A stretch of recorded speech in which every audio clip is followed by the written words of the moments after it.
नमस्कार शेतकरी मित्रांनो, शेतकरी दादा यूट्यूब चॅनल मध्ये आपले सर्वांचे पुन्हा एकदा स्वागत आहे। तर मित्रांनो, आज आपण बघणार आहे सोयाबीनचे बाजारभाव।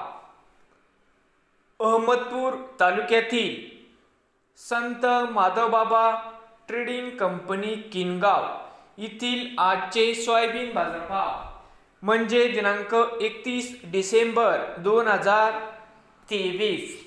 तर मित्रांनो, आजचे चालू खरेदी सोयाबीन बाजारभाव। मित्रांनो, या ठिकाणी तुम्हाला सोयाबीनचे पेमेंट लगेच पाहिजे असेल, या ठिकाणी आज सोयाबीनला 4790 रुपये क्विंटल या ठिकाणी आज सोयाबीनला बाजारभाव मिळत आहे। तर मित्रांनो, विक्रीसाठी संपर्क या ठिकाणी मोबाईल नंबर पण दिला आहे आणि पत्ता पण आहे। मित्रांनो, नवीन आले असाल तर शेतकरी दादा यूट्यूब चॅनेलला सबस्क्राईब करा रोज सोयाबीनचे व्हिडिओ बघण्यासाठी।